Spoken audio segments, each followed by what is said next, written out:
Hi, BookTube. Welcome to Jackie's Literary Corner. I'm Jackie, and it's time for a birthday haul. So my birthday was just yesterday on the 17th. So, and of course, I got some gifts. So I'm first going to start with my gifts from my parents because one of them I'm actually wearing. This pretty t-shirt. It says Bookworm. So yeah, I like the color of this one, and I like that they were able to get Bookworm on there. I used to not love this color, especially because I associated it with my high school colors, which were this color and this teal color and orange.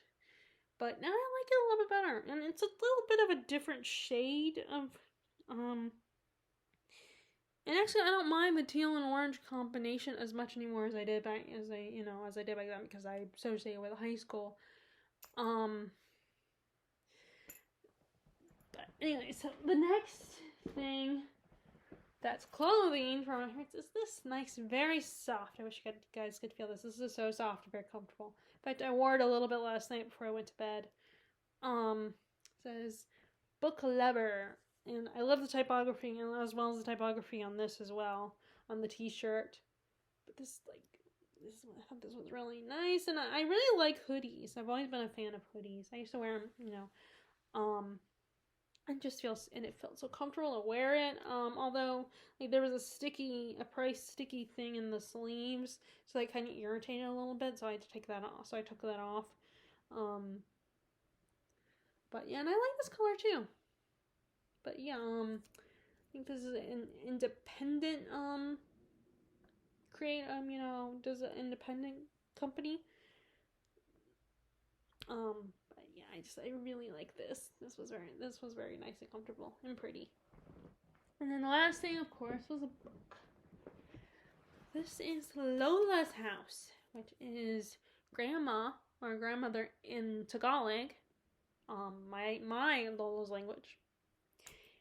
And this was about the women during the in the Philippines and during the 40s when Japan took over a lot of the Asian countries. And this is about the women that survived and their testimonies in courts. So let me read the back. During World War II, more than 1,000 Filipinas were kidnapped by the Imperial Japan Army. Lola's House tells the story of the 16 surviving Filipino comfort women.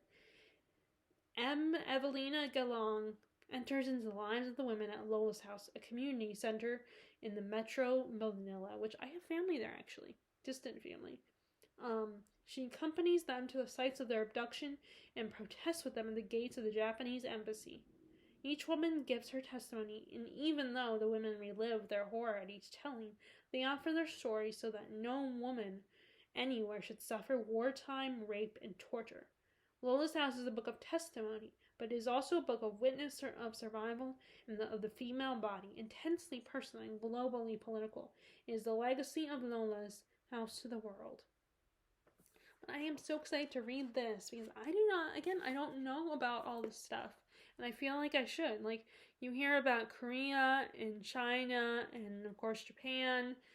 But I feel like I haven't heard a lot about the Philippines, which was just as much affected. And it's part of, I'm only 25%, but my mom is half. My grandmother's full Filipino. And then, so I am excited to read this. And I meant to do kind of a Filipino readathon, or at least read the two books, the Noli Me Tangere. I still don't know if I'm saying that right. I should record my grandma pronouncing it for me. But I think I probably had my phone with me at the time when she was sitting there next to me talking to me, and I asked her. But I did not think about that. Because I figured, if I keep pronouncing it, I'll remember. But nope, I don't know if I'm saying it right. I still don't know. But yeah, I wanted to read that one along with the history of the Philippines, but I didn't. I have not gone to it because I've been distracted by other books. So definitely going to dive more into that. And I also have another book that I got that I'll show you that also But that also has to do with the Philippines. Those are things I got from my parents. And then let's talk about what I got from my sister and my sister and her family. So I got the other book today from them in the mail. So I was excited about that. But I got these two books. Charlotte Lucas, which is our Miss Collins. The story of Charlotte, who was Lizzie's best friend, and she had married Mr. Collins. The other Bennet sister also highlights Charlotte a little bit because her and Mary Bennet see themselves in each other. They're kindred spirits in a way, and Charlotte tries to help Mary so that she won't end up disappointed or ruining her life. And so of course it's a Mary story, but we do get to spend some time with Charlotte as she's married to Mr. Collins. Now this is 7 years after Charlotte and Mr. Collins have been married. But let me read the description. Charlotte Lucas has no prospects. She's 27, unmarried, plain and poor. When she stuns the neighborhood by accepting the proposal of buffoonish Mr. Collins, her best friend Lizzie Bennet is appalled by her decision. But as Miss Collins, Charlotte has her whole life before her. 7 years married, she and her husband live a quiet, contented life until the loss of their beloved son plunges them both into grief. Reeling from her loss, Charlotte takes her young daughters to Pemberley to visit Lizzie and Mr. Darcy.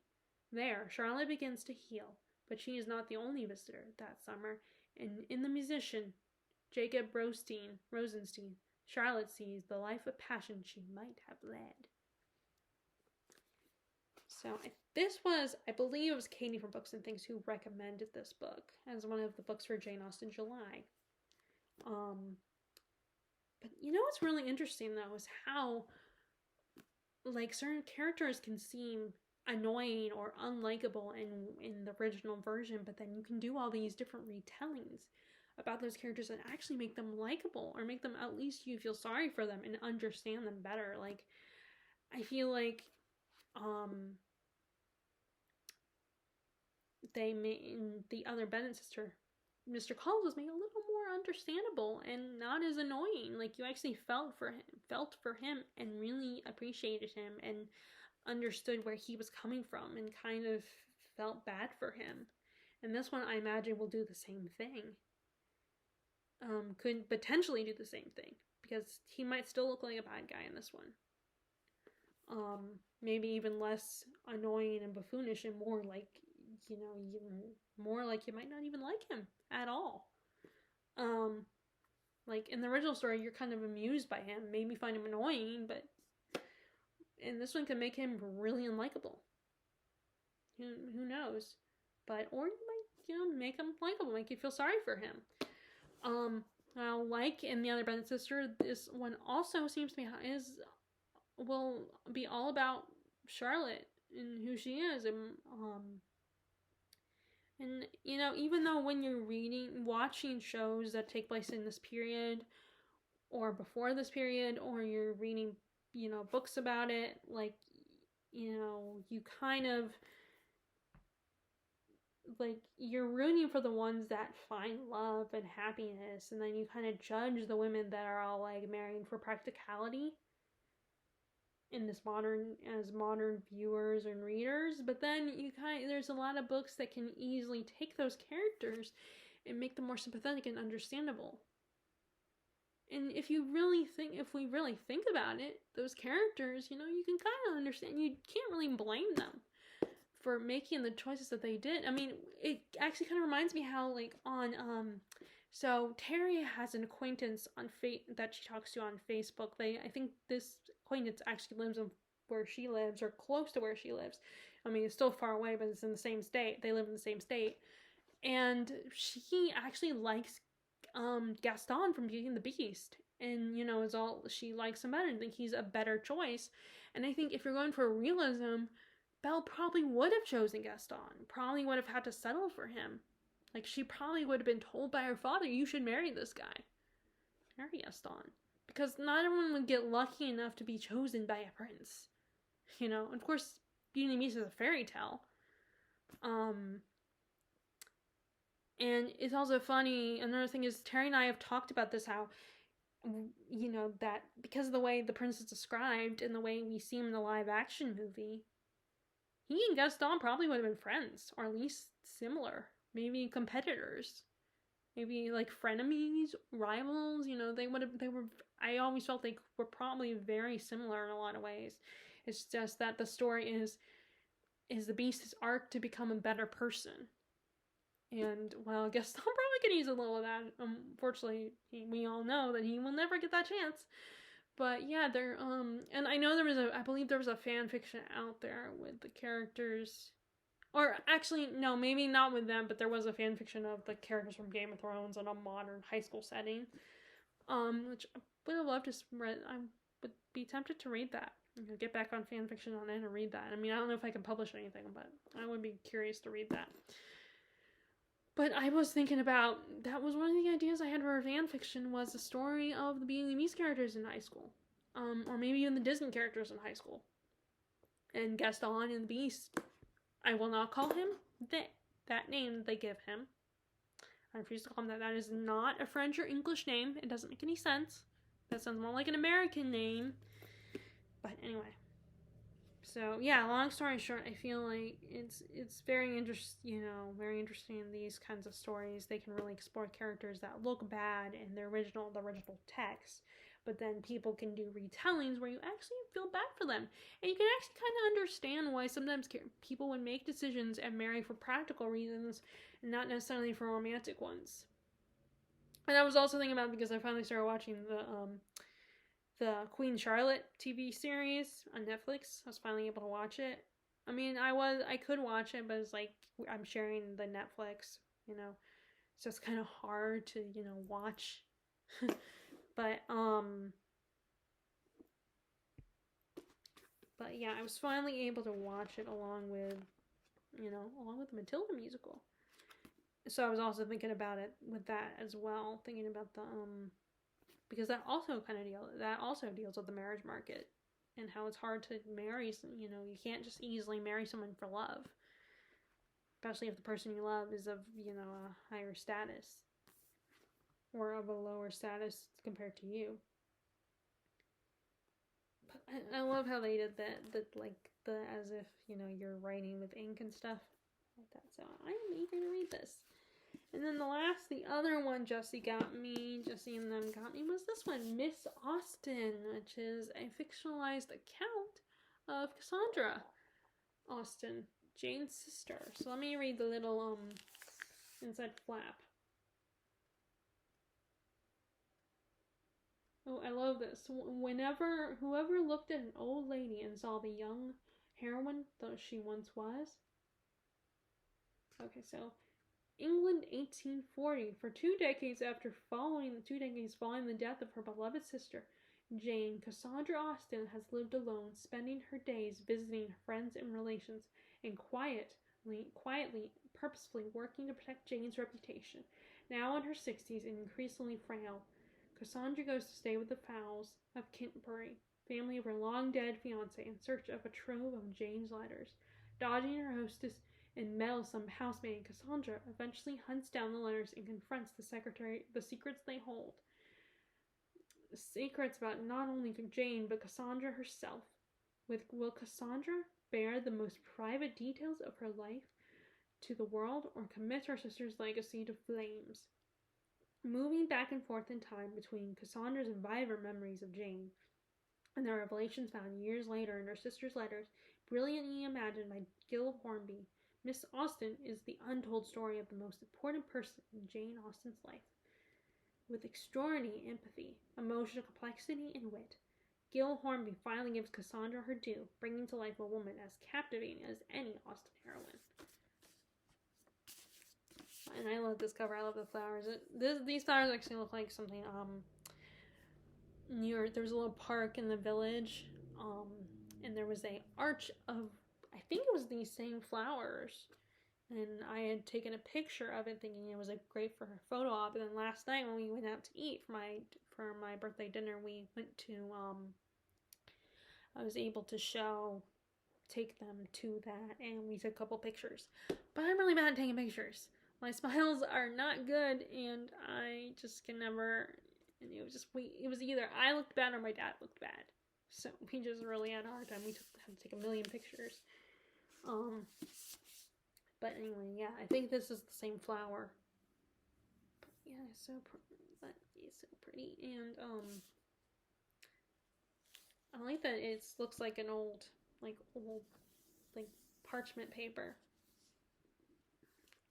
I think, because I think this is what it's meant to look like, because I hope no one, I mean, I got it off, it was bought off of Amazon, so it shouldn't look, so it should be, like, it probably was just meant to look like old parchment paper. And then we have the inside, looks like a letter.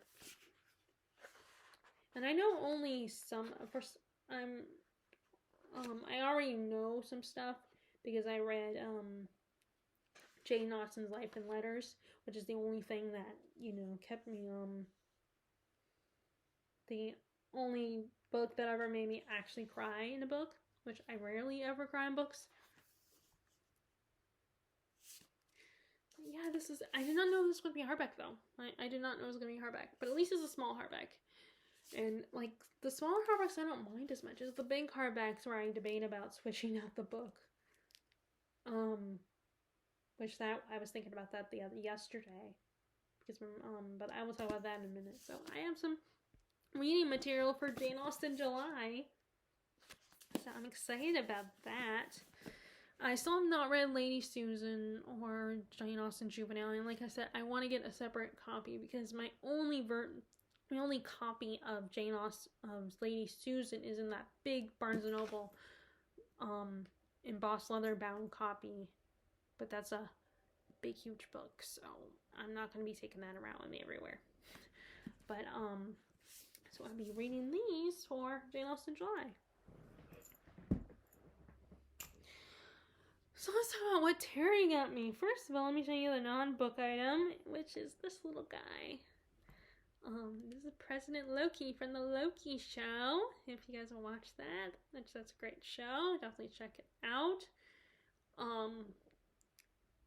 And I like how now these are bobblehead. They kind of do an actual bobblehead type situation here with their heads.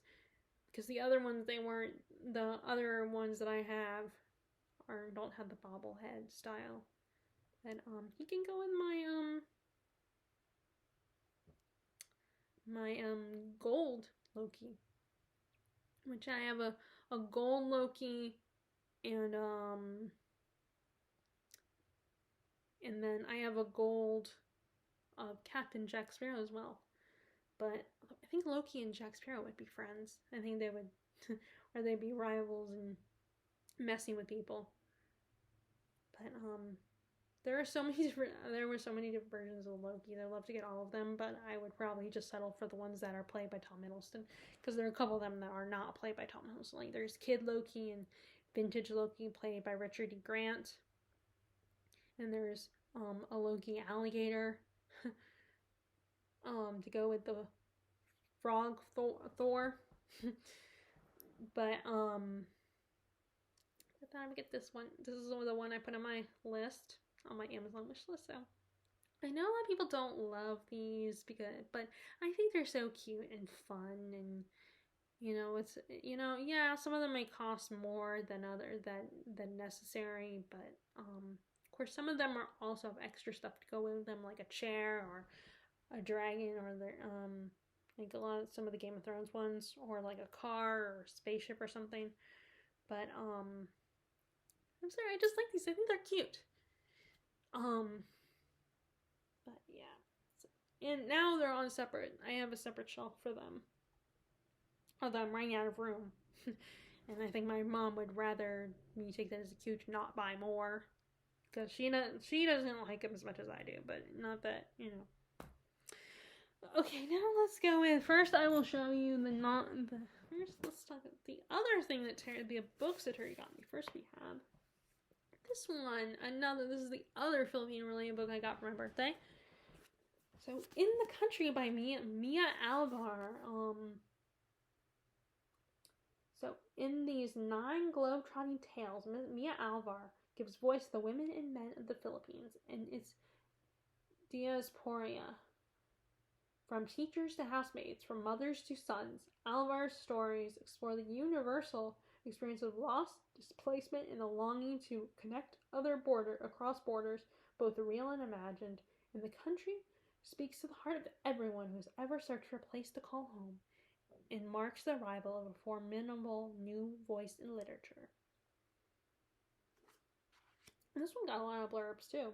So there's blurbs from NPR, The Plain Dealer, Entertainment Weekly, the Seattle Times, and the other one got blurbs as well from a lot of people.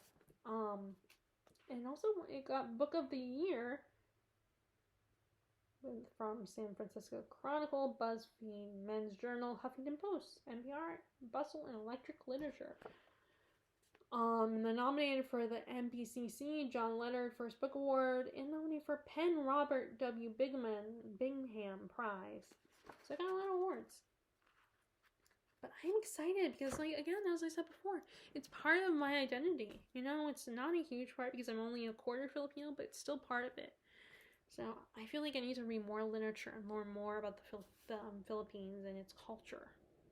I wish I learned the language, but I feel like it's too late now because it's just hard for an adult to learn a language. Kids I think that's why a lot of times I say start when they're a kid, because kids can absorb things a lot better than adults can.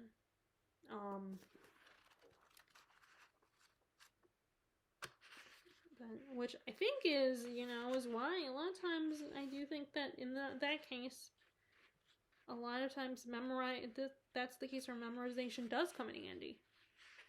Although it did not come in handy when I tried to get the title. Remember the title of that book, Noli Me Tangere.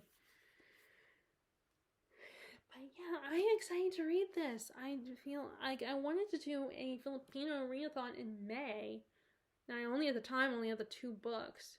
The one I just mentioned, and then History of the Philippines. I meant to read those in May, but time is running out, so I could still start one in May. Which, by the way, in this video, I also talk about the books I'm currently reading as well. So if I have time, I might read that book, go back to it. Yeah, this is so great. I'm so glad I have this. I'm very happy to get more books on the. The last one of the most exciting things, of course, is these 2. So I got these 2. First we have The Complete Tolkien Companion by J.E.A. Tyler. So, there was another one, which, funnily enough, as much as I am excited about this, I really appreciate it. I'm glad if Terry watches this, if you watch this video, I am happy to have this one.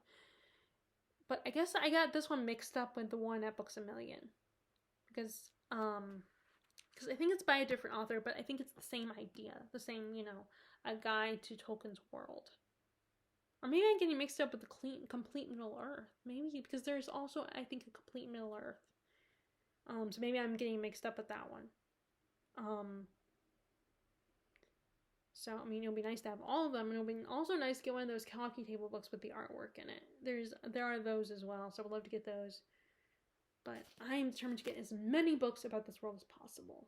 Because I want to become a Tolkien scholar. I want to devour all the literature about Tolkien, about the Middle Earth, and read all the work he's written, not just the Lord of the Rings stuff, the Middle Earth stuff, I should say, but also his retellings. He has a translation of Sir Gawain the Green Knight and Beowulf as well, I believe. I think. I'm not sure. And then there's also the Santa Claus letters, where he pretended to be Santa Claus and wrote letters to his children. There is also that one, and then, let me see if there's a list of all. They might not have it in here.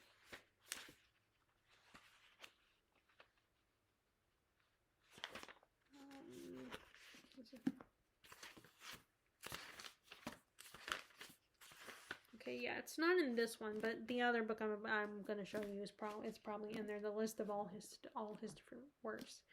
So let me read the back. So for all those who journey to Middle Earth, here is the complete guide of its lands, legends, histories, languages, and people. The complete Tolkien companion explains, translates, and links every single reference: names, dates, places, facts, famous weapons, even food and drink, to be found in J.R.R. Tolkien's world, which includes not only The Hobbit and The Lord of the Rings, but also The Silmarillion and many others posthumously, can never pronounce that word, published works. A detailed explanation of various Elvish writing systems, together with maps, charts, and genealogical tables, bring the remarkable genius of Tolkien and the unforgettable world and wonder of Middle-earth to life with focus and accuracy. First published in 1976, this is an indispensable accompaniment for anyone who embarks on the reading journey of a lifetime. But like I said, I want to devour all this stuff. Because I just want to learn more about this world,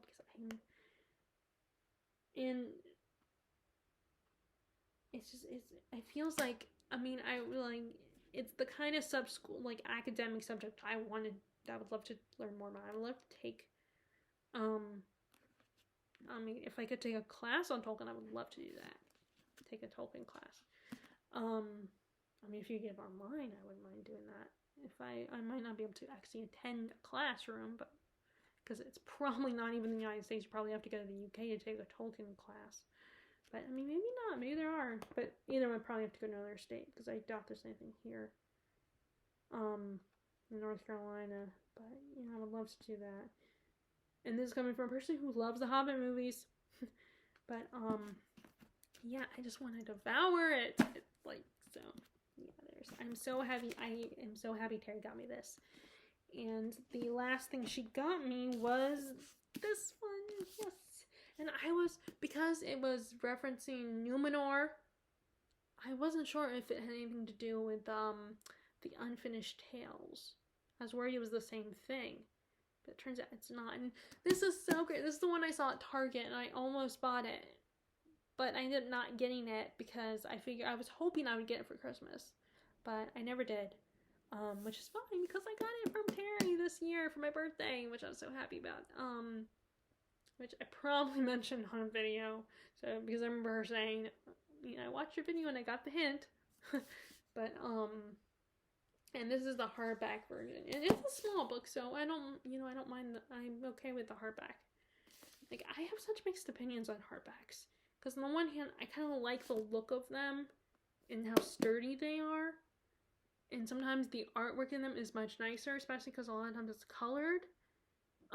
If they have artwork in the story or in the nonfiction, because the artwork can be expensive, especially if it's colored. So I think paperbacks don't have it; they just have black and white photographs and stuff, or sketches. But because of color, it can be expensive. They don't have it, which I get. So it's on the one, if it's a big book like a lot of Stephen King's works, and it's hard for me to get then it's a bit much to get the paperback, get the hardbacks, because it's not comfortable. But if it's a small book like this size, then I don't mind it as much. But yeah, I love the end pages. Let me see what, dang it, they kind of had fun with this and put an image on here, maybe the eye or something, or something that represents Numenor. That they kind of had fun with that instead of making this a naked hardback. But the back flaps are nice. I feel like you don't get these really well designed hardbacks, these nice designed hardbacks, unless you get a special edition from one of those book subscription boxes like Owl Crate or the Fairy Loot or something. And it's and my only thing about those box subscription book boxes is that as much as I like some of the unique stuff that they put in those boxes, all the little knickknacks and stuff, it is true sometimes all those knickknacks are worth having, because they end up getting You know, they end up getting, like, turned, basically seen as junk and a bunch of stuff that you have. I mean, like, it'd be nice to have ones, like, I think the better subscription boxes are the ones that you know you're going to use. Like, ones with bookmarks, maybe candles, coffee or tea. Like, those ones are really good, I think, because you'll use those. Now, I wouldn't use candles because, you know, I'll probably set something on fire or not be able to blow the stupid thing out and, like, spit on it, instead. But, they're in, like,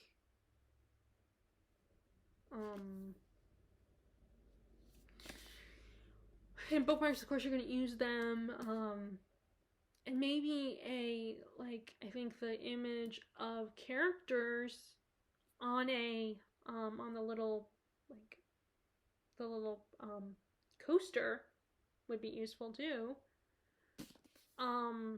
And I guess, you know, I mean, it's just, and all this other stuff is nice, and the artwork is really good.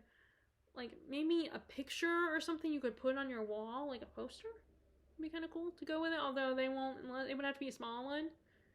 Or, like, maybe a frame. I think a frame would be cool. Would be useful, like, putting a frame so that you could put, like, you know, with the designs of, like, you could have a frame that has that, like, Gaelic design or, like, something like this on it. Like, whether the frame itself is made that way or, like, painted on there.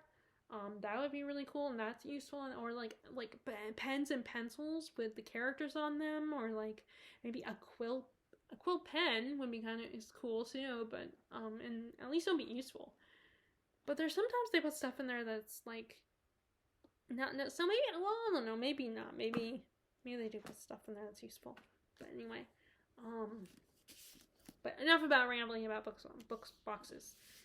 So we have this, The Fall of Numenor, and let's see, this description, unfortunately, like, my thing already, you know, like, messed up and folded. So J.R. Tolkien famously described the Second Age of Middle-earth as a dark age, and not very much of its history is or need be told. And for many years, readers have to be content with the tantalizing glimpses of it found within the pages of Lord of the Rings and its appendices, which include the forging of the rings of power, and the building of the Barad-dûr, and the rise of Sauron, and the last alliance of elves and men. It was not until Christopher Tolkien published the Silmarillion after his father's death that a fuller story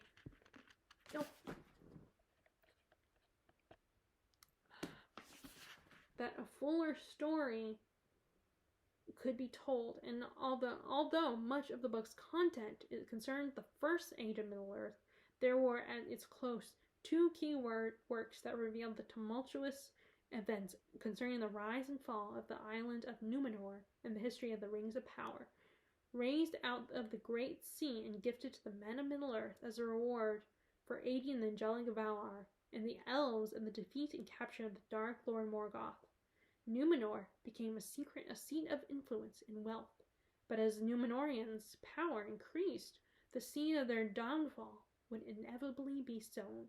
Even greater insight into the Second Age will be revealed in subsequent publications, first in the Unfinished Tales of Numenor in Middle-earth, then expanded upon in Christopher Tolkien's magisterial 12-volume History of Middle-earth, in which he presented and discussed a wealth of further tales written by his father, many in draft form. Now, adhering to the timeline of the Tale of Years in the appendices to Lord of the Rings, editor Brian Silby has assembled it into one comprehensive volume, The New Chronicles of the Second Age of Middle-earth, told in the words of J.R.R. Tolkien from the various published texts, with new illustrations in watercolor and pencil by Doyen of Tolkien Art, Alan Lee.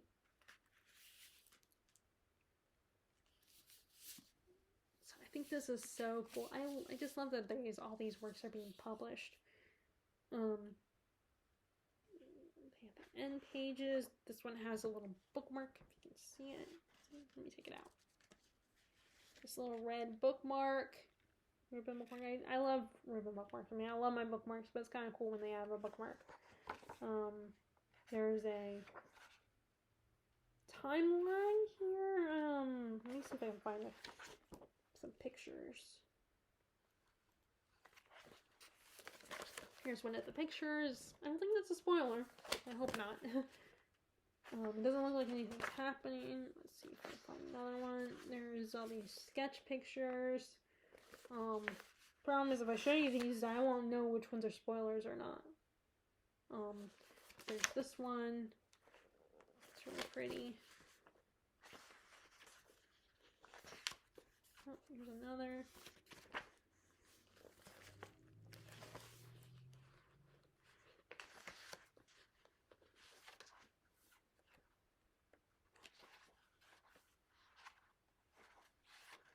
You can probably tell which ones are.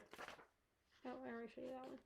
Tell you which ones are pictures because, like, I can it's a thicker paper. I love the. Let's see if you can see it. The writing, the Elvish writing, it's so pretty. You know, it's like a pretty version of cursive. I mean, it's so I get people's, you know. It's because it's so pretty, and he just created this language. I mean, there is a lot of stuff that Tolkien did. I mean, believe it or not, you know, yes, I like the Tolkien.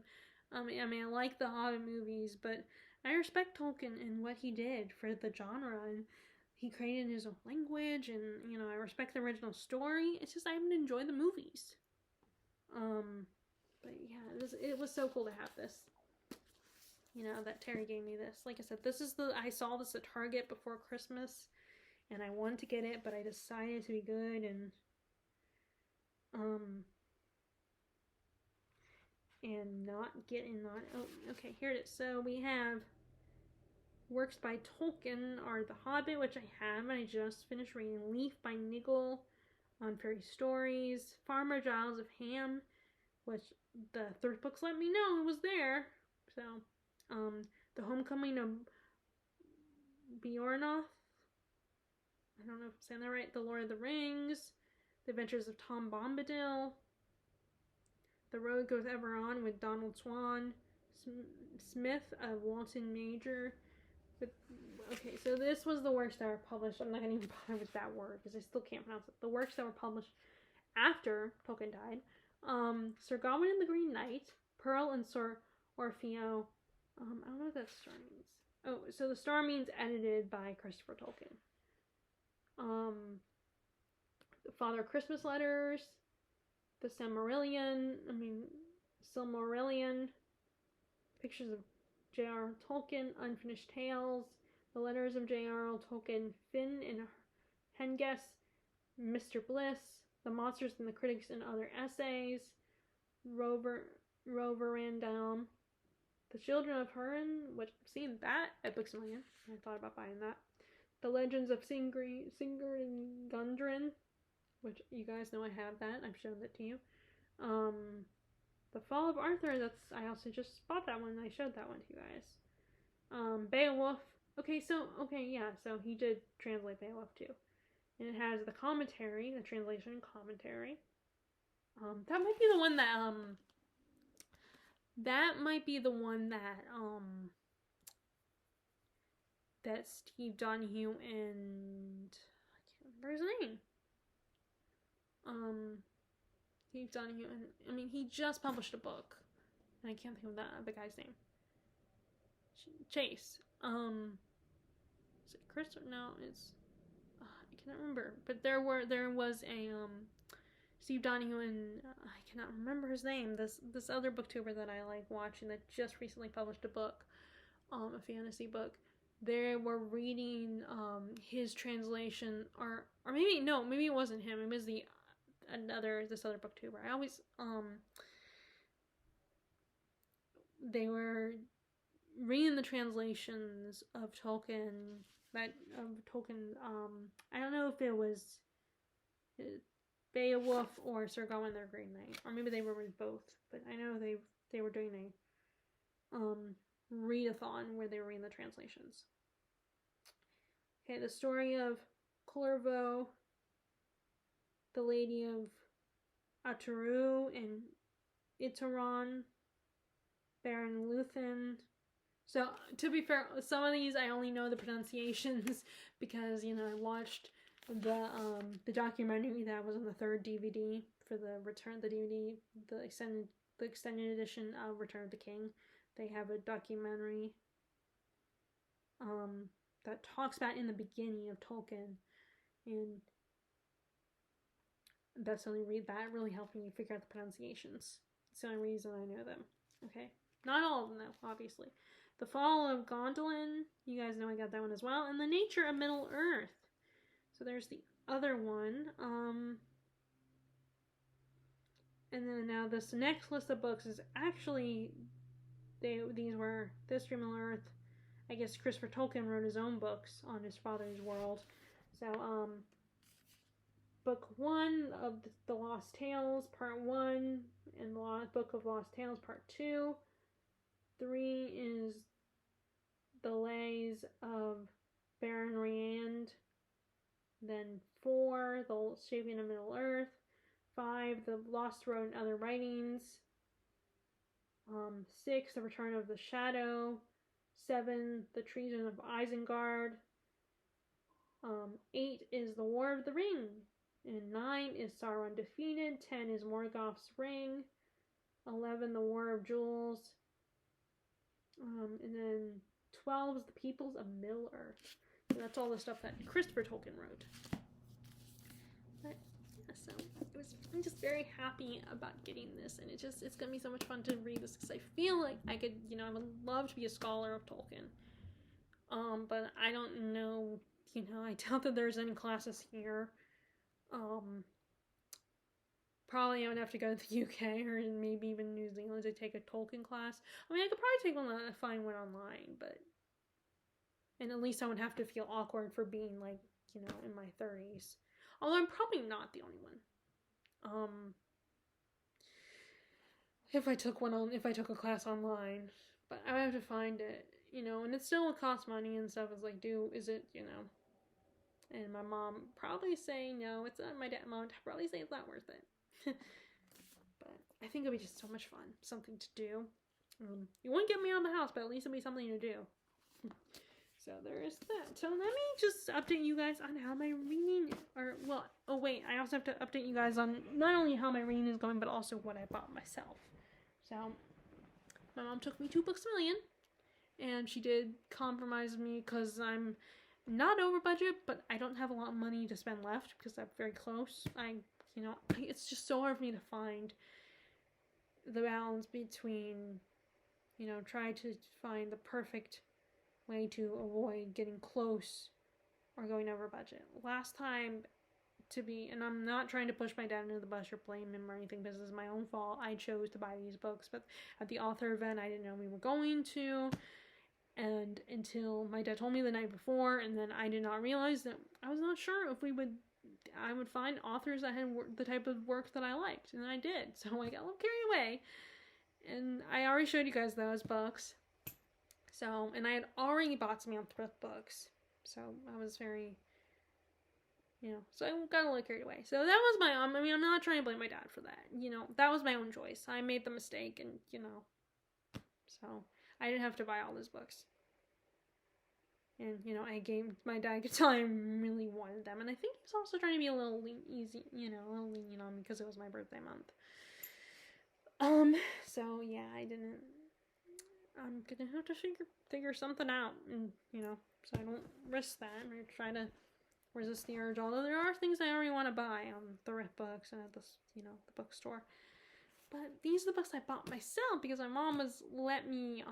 I got some money for my grandma, so mom was like, let me use half. Was like, why don't you use half of that and spend that, and then the rest will, you know. So I ended up using, now I didn't use up all of it. I still have money left I could spend.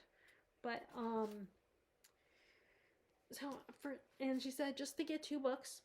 So I did. So first, you guys know, I have recently published my review of Anne of Green Gables along with the review of Sophie's Pack on there, which I hope you guys check out. And I decided to get the second book. I saw it at Thrift Books. You saw them at Books-A-Million. And they also had book 3. as well. I don't know if they had any others, but so remind me, I'm gonna have to take that off my list. But which I do love. And this was not my first choice of an edition, but this was the one that was in Books A Million. And this is also, I do love this edition. It's my first choice was a different one, but so this is the second one, and apparently Anne is a lot older in this one. She is 16, which I did not realize that how the series was gonna go. I was thinking each book would be, she would get maybe a little bit older in each book, but I didn't realize that she would get that much older.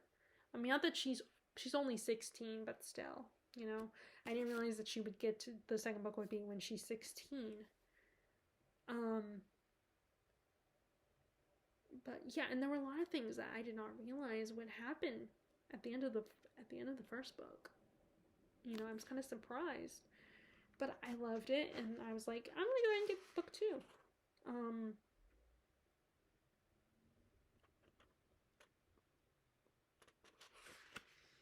And I'm excited. I like this edition. I hope once I'm done with this one, the other one will be at Books A Million still. And what's nice is that these books are, you know, kids' books are a little bit cheaper than adult books. So this was only $7.99, and then the other one, I'm sure, book 3, what is it? Let me see if there's a list of all the books. No, it does not say in this book. Let's see if this is in the back.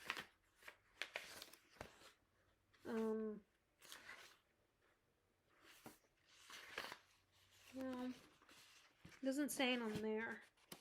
I don't remember, so I don't remember what the third book is called.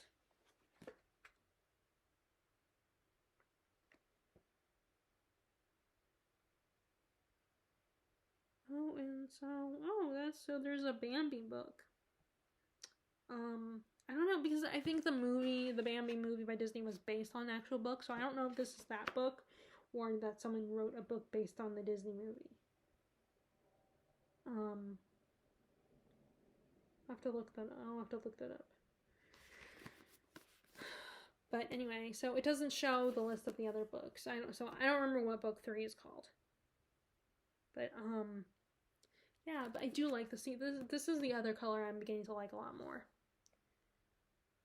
But yeah, this book starts, it's been 5 years. Like, and you know, the show, the Anne with an E show, goes a little bit different direction, and it's a much happier direction. Like, the book Anne of Green Gables kind of ends on it like a still happy, but also a very sad note. Which like I said, I was surprised by. But Anne with an E makes it a little bit happier, and also focuses more on the problems that are important to us today, like inclusivity is included. Like, there's characters that Ellen Montgomery would not write about herself. There's, you know, characters on the LGBTQ spectrum, and there's a character from Trinidad who comes to Avonlea with one of the other characters, so it deals with racism. And the character and there's a lot more feminism in the story. I mean, there is still feminism, of course, in this series, but I feel like it highlights it even more.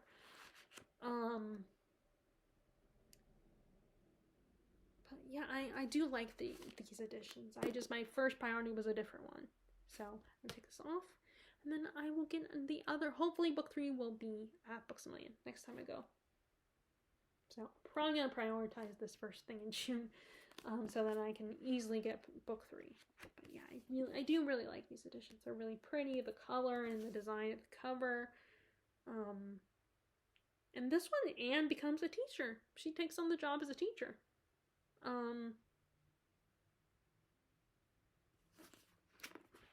So I'm wondering, like, if the show had not been canceled, how would they get to that point? Because like I said, the show ends differently. Goes in a different direction from the book. It still maintains the integrity of the characters and who they are, but it changes things. So I wonder if she would still go in the same direction.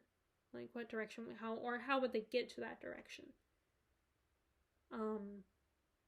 I think they do change Gilbert's profession, though, because he was going to be, in the book, he wants to be a teacher, but they changed his profession to being a doctor in the show, which still helps people.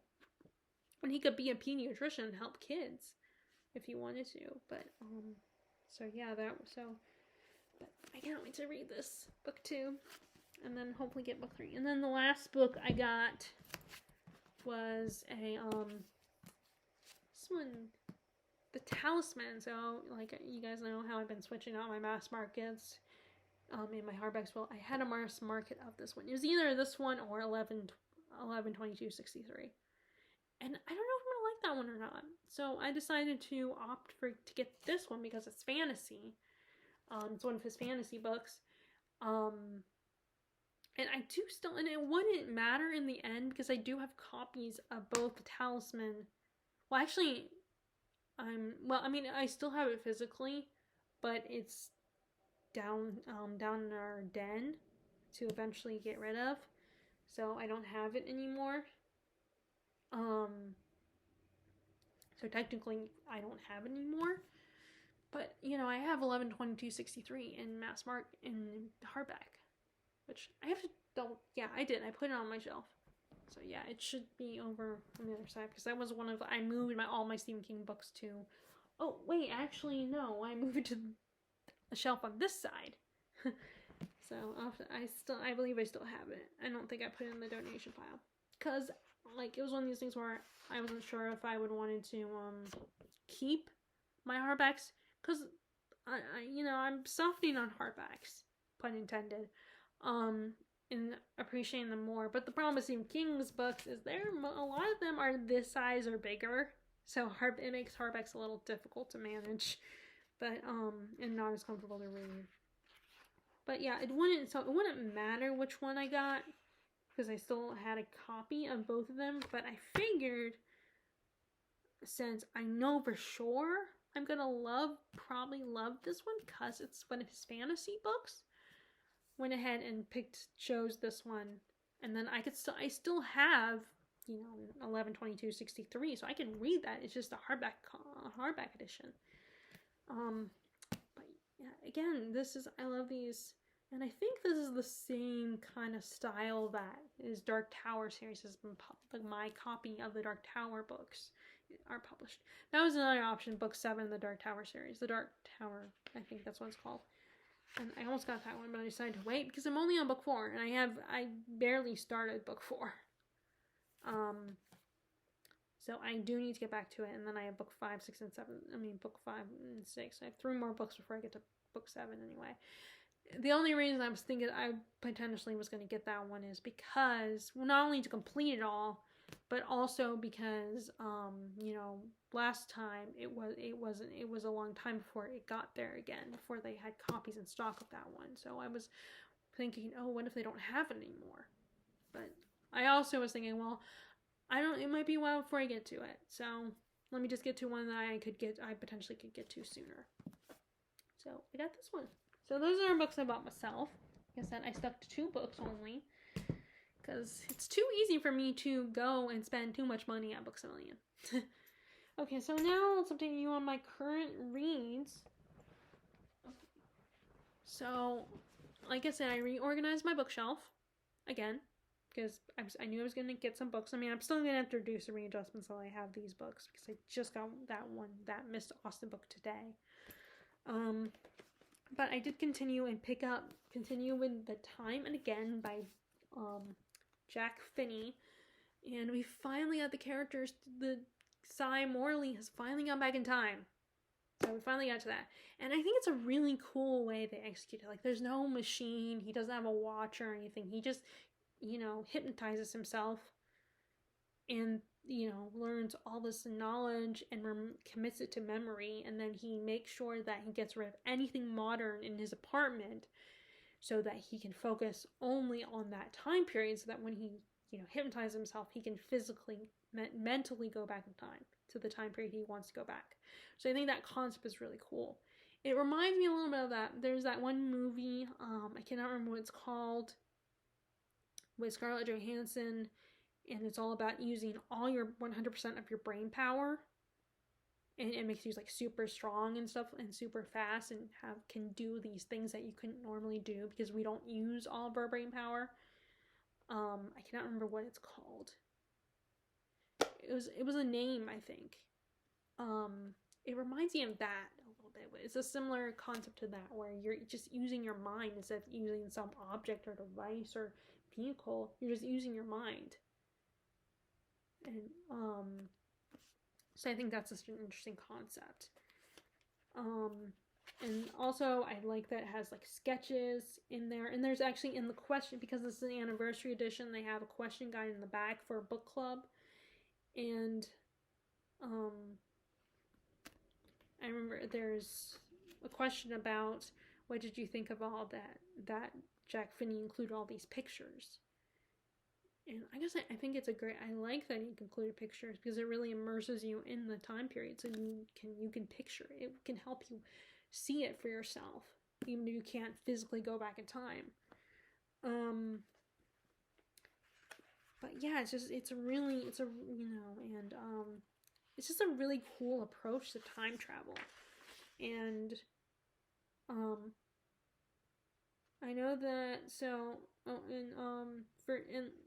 I don't know if you guys remember, but I mentioned that Blake Crouch, he did the introduction for this one. So he's a fan. And then Stephen King also blurbed it too. So Stephen King must also be a fan. But yeah, and it's funny that the girl he's kind of hooking up with decides to go back with him because she's helping him. He ends up telling her about it because, he's like, if he disappears, he wants her to understand and know, and he wants to know the reason why he's disappeared and wants to understand, and, she might show up at his place if he doesn't call her back and be hurt and angry and then interrupt his time travel experience. And she was helping him do all the research and learn about the time period and everything and help him practice hypnotizing himself. So she decides, I'm coming with you the first time he goes back. Well, technically it would be the second time. So she ends up going back with him, and I know that from the description that he's going to meet someone in that time period he goes back to and falls in love. So, and then just now they had the part when the guys running the project are like, your girlfriend can't come with you this time. So I'm guessing she's not going to go with him. Hopefully she won't. And I think she's going to get hurt because he's going to fall in love with this other woman apparently at some point, whoever she may be. But yeah, so far this is really good. I like the writing style, and like I said, I like how Jack Finney includes all these sketches, these photographs. I guess they're sketches all the time. Well, there's like a mixture of sketches and photographs, I think. And I'm assuming these are the images that Cy himself is looking at, when the images they give him to look at, to study. But yeah, this is so far really fun, and I think it really helps, because I'm still trying to get into sci-fi, and I think sci-fi like time travel stories or sci-fi that's like the Lunar Chronicles, I think it really helps me get into it more. Because it's not heavy and dense on the science part. I'm talking about the science. Because, I liked Jurassic Park, I had a good time with it, but I don't know if it would be my favorite. I know I did say the year I read it that was a favorite, but it was more like a favorite of the year, because it was something so new and different for me, even though I'm familiar with Jurassic Park, I've seen the movies. But it still felt fresh and new for me. But now, a couple years later, I'm like, well, I don't know, I liked it, but I don't know if I would consider it an all-time favorite. And the science stuff was very tedious and heavy. So, that's my only apprehension about science fiction, is that I don't know if the science might bog me down. All the science talk could potentially bog me down. Which this still has it, the science talk, but it's not in a heavy, dense way. So yeah, I'm currently reading that. And so I also, when I was putting my books away, I'm going through my books and trying to decide about going through, scanning my shelf to see if there's anything I could take off the shelf and donate that I'm no longer interested in, or I read and I'm not interested in keeping.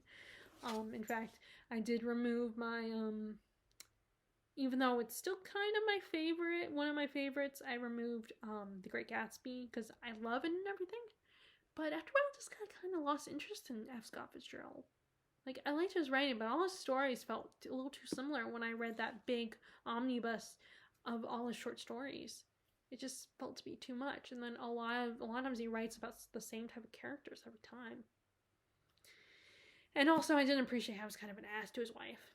Although she was not a saint, from what I've heard. But, so I did remove that from my shelf, The Great Gatsby. I mean, I still consider it a favorite, and, I might change my mind. But, yeah, so I came across this book. This was a book that I got from, my sister's college roommate and a friend, Wendy, and she gave it to me.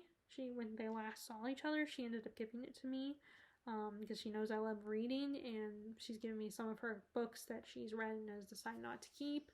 Like, she has a couple of Book of the Month books that she gets, although I think she stopped doing Book of the Month. So she got this one, The Kingdom, which I had thought about reading when it first came out. Think about, like, Disney World meets Westworld, where if they had a Westworld version of Disney World, that's basically what this is. With a mix of Stepford Wives sprinkled in, because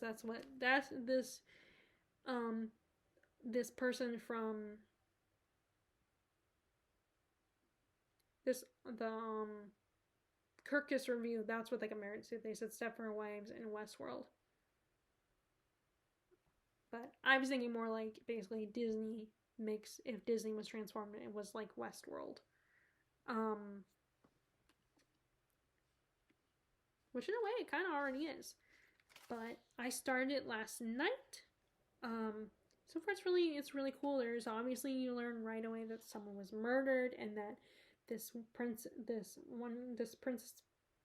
Anna was, not Anna from Frozen. Her name is Anna. This girl who looks like Snow White. She is the prime suspect, and she's on trial. And I get the impression that she could have potentially killed him, but on the orders of this other guy. Where is it? Let me see if it's... Let me do this before it goes.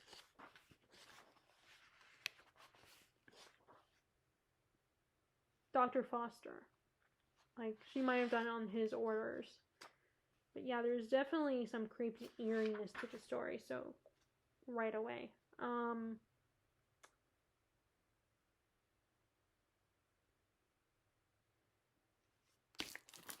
But yeah, but so far it sounds so intriguing and interesting. But let me read. Glimmering like a jewel behind its gateway, the Kingdom is an immersive fantasy theme park where guests soar on virtual dragons, castles loom like giants, and bioengineered species, formerly extinct, roam free.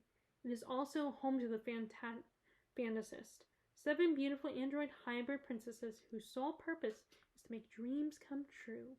As one of the most favored Fantasists, Anna adores her life at the park, but when she meets Owen, Anna begins to experience emotions beyond her programming, including for the first time love.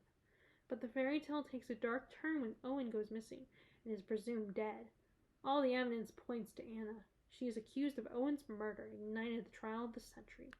Through courtroom testimony, interviews, and Anna's own memories emerges a wholly original, often shocking tale of love, lies, and the frightening truths that fuel our wildest fantasies. But yeah, so far it's really good, and the chapters are really short, so I can get through quickly. But I'm having a good time. I'm also using the bookmark that my sister gave me last year for, I think it was Christmas. I think that's cute. But as you can see, I'm already on chapter 10. So these are my current reads right now. That is my current reads and what I got for my birthday. What are you guys currently reading? Are you a May? Do you have a birthday? Did you have a birthday in May? And if you did, happy birthday. And I hope you guys like this video. Click subscribe if you haven't already and you are interested in watching more of my videos, and click the bell icon if you want to know when I post new videos. And I hope you are enjoying your reading, and I will talk to you all later. All right, bye!